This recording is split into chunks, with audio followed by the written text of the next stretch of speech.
इजलास को प्रेजाइड करनी थी। आप क्या समझते हैं कि आगे अब क्या बजट से पहले ब्रेक थ्रू हो सकता है हुकूमत और अपोजिशन के दरमियान?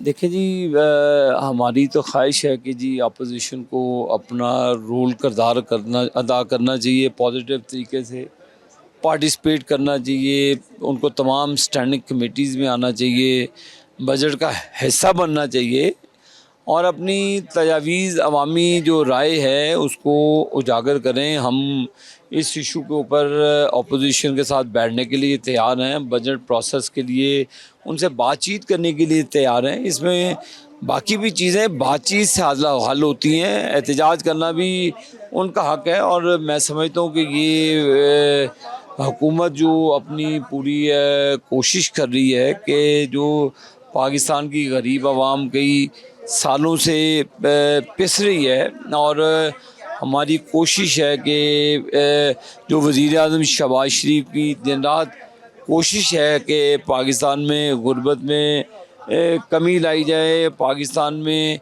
बेहतरी लाई जाए और एक आम आदमी को रिलीफ मिलना चाहिए। तो इसमें मेरा ख्याल है कि पीटीआई को भी अपना किरदार अदा कमेटीज़ के ज़रिए भी करना चाहिए, अपोजिशन पूरी को।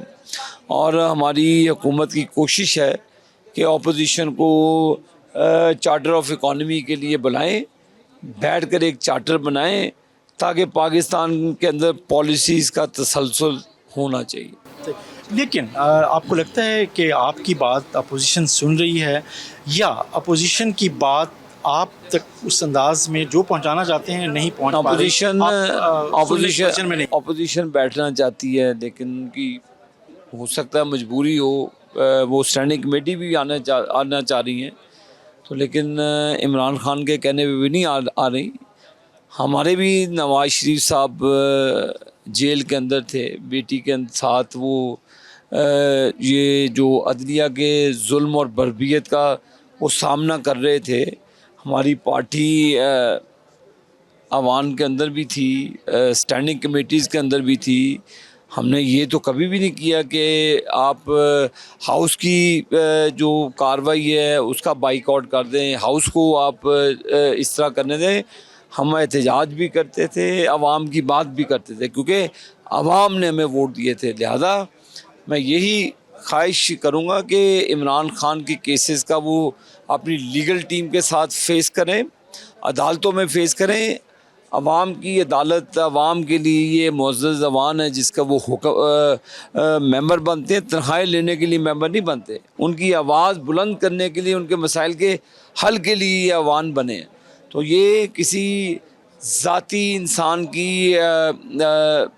ये डोमेन में नहीं जाते। तो लिहाजा इस मुअज़्ज़ज़ ज़बान के लिए पार्लिमान और अवाम के लिए अपोजिशन को पार्टिसिपेट करना चाहिए। अगर वो नहीं किसी खुदा न खासा करते तो वो फिर अवाम के साथ क्या कहते हैं गद्दारी करें।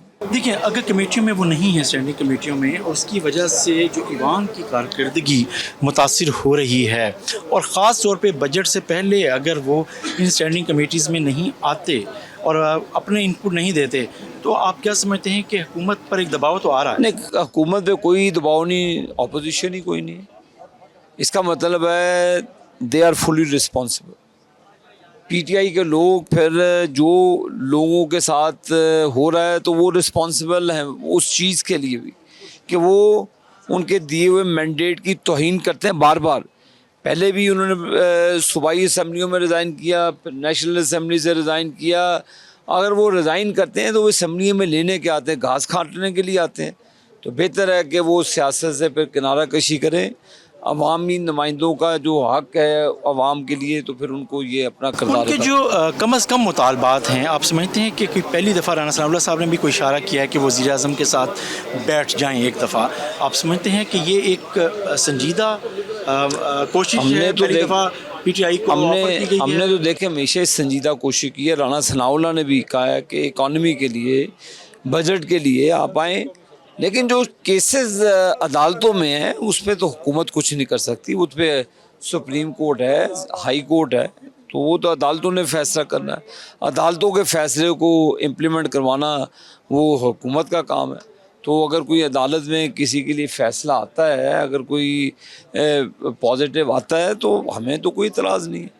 तो मैंने आपको कहा कि उनको लीगल बैटल अपनी अदालतों में लड़ें। अवाम की अदालत के लिए ये अदारा है, यहाँ पे अवामी बात करने के लिए। राना सनाउल्लाह साहब ने जो बात की कि वज़ीर-ए-आज़म के साथ पीटीआई के लोग बैठें, ये बात, ये राय, ये मशवरा और ये ऑफ़र आप समझते हैं कि ऑन ग्राउंड बड़ी वैलिड है और इस पे पीटीआई सोच सकती है, ये सोच रही है?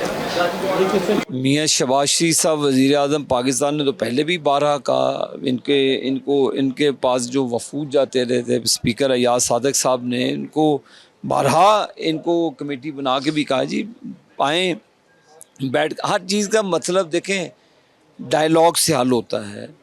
आप हमारे सिपा सलार को गालियाँ दें, आप अपनी फ़ौज के ख़िलाफ़ जहर उगलें और उनके ऊपर चढ़ दौड़ें, 9 मई का वाक़या करें, उसकी ज़िम्मेदारी तो 9 मई के वाक़ये की तो किसी ने नहीं इनको कहा था कि भी वो मामलात करें। अगर 9 मई किसी ने किया है, उनके आर्मी हाउस के ऊपर, GHQ के ऊपर हमला किया है, इसका जवाब तो पीटीआई के लोगों ने देना ना, उसका जवाब तो हुकूमत ने नहीं देना।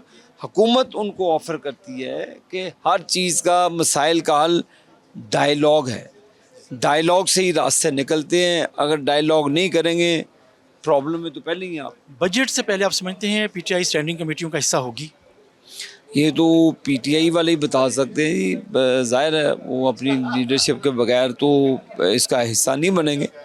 लेकिन मैं भी बारहा स्टैंडिंग कमेटीज़ की मीटिंग में, बारहा और टीवी चैनल्स पे भी इनको कहा है कि जी आप हिस्सा बने। बैरिस्टर ज़फ़र ने कहा है कि हम चाहते हैं बने, लेकिन इमरान खान नहीं चाहता।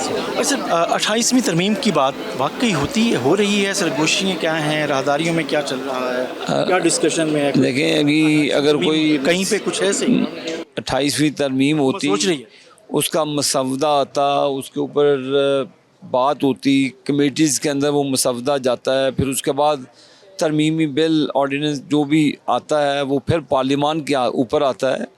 तो अभी जब ये चीज़ें आएंगी तो ये फिर बात करेंगे। अभी कबल वक्त है चीज़ें, जब वो तरमीम आएगी तो उस पर बात ज़रूर करेंगे। वैसे कुछ चीज़ें आपकी पार्लिमानी पार्टी में, या आप बहुत करीब हैं मुस्लिम लीग नवाज़ की क़यादत के, तो कुछ बड़ी तरमीम के बारे में, ख़ास तौर पर डेवोल्यूशन, कौमी जो बल्दियाती निज़ाम है उसके हवाले से, जो आर्टिकल 140 के हवाले से MQM भी आपकी इत्तेहादी जमात कहती रहती है, इस तरह की कोई बड़ी चीज़ें चल रही हैं। जैसे बात की जा रही है कि जी 18वीं तरमीम के हवाले से भी कुछ चीज़ें हैं जिसको रिवाइज़ करने के बारे में सोचा जा रहा है।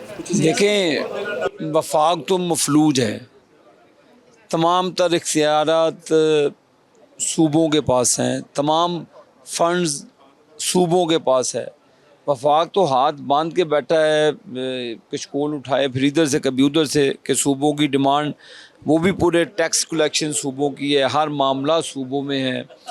तो मेरा ख़्याल है कि कुछ चीज़ों को रिविज़िट करने की ज़रूरत है, ताकि वफाक और सूबों में अमांगी हो और मुल्क के मफाद में हो चीज़ें, तो उसको ज़रूर रिविज़िट आप इस बात की निशानदेही करें, इसका मतलब ये है कि कहीं ना कहीं आपकी पार्टी जिन मसाइल का आप निशानदेही करें कि ज़रूरत पड़ रही है, पड़ सकती है वफाक को मजबूत करने के लिए, या उसके जो इश्यूज़ आ रहे हैं बेहतर गवर्नेंस के लिए, तो वाकई सोचा ज़रूर जा रहा है।